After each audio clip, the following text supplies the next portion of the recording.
Hello there, and welcome to this episode of Ignition Time. As the pressure ramps up on the House and the Senate to pass the massive $1.9 trillion American Rescue Plan, the director of the White House Economic Council, Brian Deese, there he is. What's up, Brian? Was actually on television just recently, and he said some important things as the White House prepares to push forward the $1.9 trillion American Rescue Plan. Just to give our viewers and subscribers a sense of perspective, first we have a package which then becomes a bill when it is voted on by both the House and the Senate, and it passes both the House and the Senate.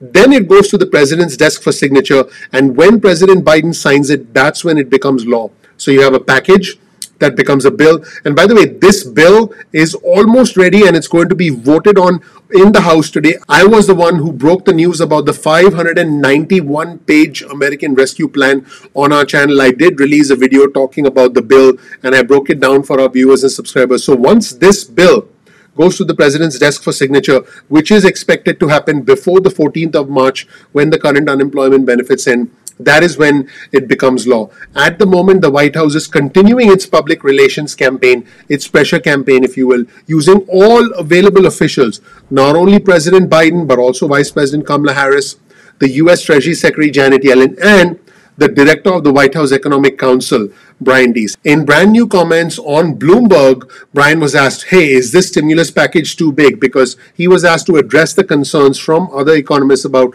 the fact that, hey, is this too much? Is this overshooting what we need? To which Brian said, this is the right kind of economic prescription for the economy at the moment. And he said, the stimulus is based on the needs we see at the moment. Brian points out that we are at a very unique and precarious moment in the history of our country. It's very clear, and you have heard me talk about this before. This is a K-shaped recovery. Individuals at the top of the K are doing just fine. In fact, they've come back to normal. Individuals at the bottom of the K are individuals who are in big trouble. Brian says that we are at a unique and precarious moment, and this package is needed right now. Let's roll the tape and hear what Brian had to say about the necessity of the $1.9 trillion stimulus package and why it's necessary for us as a country right now. Let's watch. Brian, I think for the individuals that I mentioned before, Summers, Blanchard, the risk that they're raising is an inflationary one.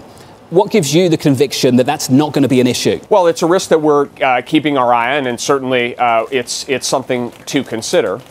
But if we look at the recent history over the last couple of decades, we've seen that the economy has the capability of running at stronger paces.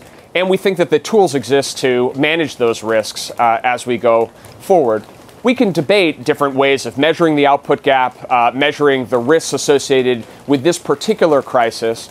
But if you sum it all together, we are at a very precarious and unique moment of economic crisis. And that's why we feel pretty confident that we will be better off if we take these actions definitively, we put ourselves on a trajectory to growth, and then we work with the tools we have to manage any challenges that we face going forward. One thing is for sure, we need definitive action, and even the Republicans agree we need definitive action, but they want it to be more targeted and they want the action to be smaller. Let's take a look at the final segment in which Brian Deese talks about the fact that this is a progressively designed package.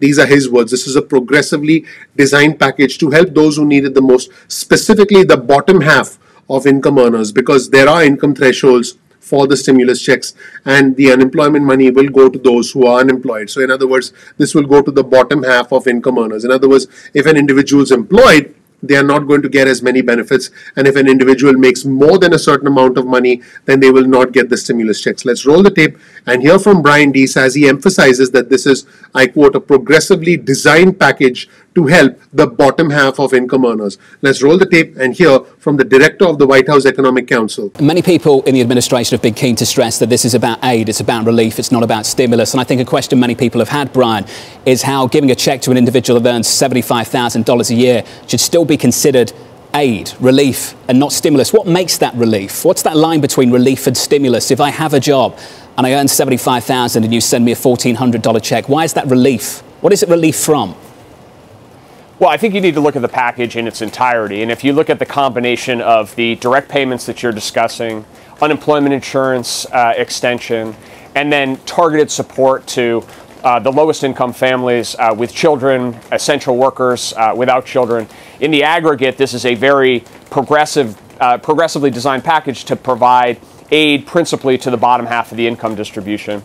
With respect to the families that are out there that are middle-class families that will be getting direct payments, a lot of those people are people who have lost jobs, or one of the earners in the family has lost jobs. Others are people who are facing additional costs associated with working during a pandemic, childcare, other costs. And this provides a bridge. It provides support to get families and businesses through to the other side of this pandemic, and to do so in a way that they don't have to take on additional risk or additional economic costs during the interim. That's it, everyone. Important comments from the director of the White House Economic Council about the fact that we are in a unique and precarious situation, about the important fact that we need this stimulus. It's an important economic prescription, and the fact that it is a progressively designed package to help those who need it the most, specifically the bottom half of all income earners. Let me know whether you agree with Brian's comments, and I believe this is part of a larger cohesive strategy from the White House to pass this package, which is an interesting approach. I do expect the House to pass the bill this week, but what's important is what happens next week when this entire bill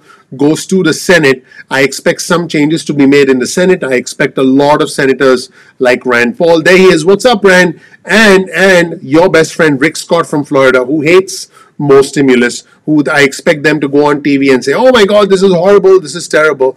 I've already highlighted another interview with the Republican congressman from North Carolina, Madison Cawthorn, who said that this entire stimulus was essentially something that would cause economic despair in our country because the Democrats are spending money like it grows on trees. You can see the Republicans already gearing up to oppose this plan, and we can expect more issues, more shenanigans next week. But in the meantime, let me know what you think of Brian Deese's comments. Also, please click the like button. Please subscribe. Please enable notifications. I would really, really appreciate that. That helps out the YouTube algorithm. Thank you so much for watching. I'm looking forward to seeing you in the next episode of Ignition Time. Take care. Bye.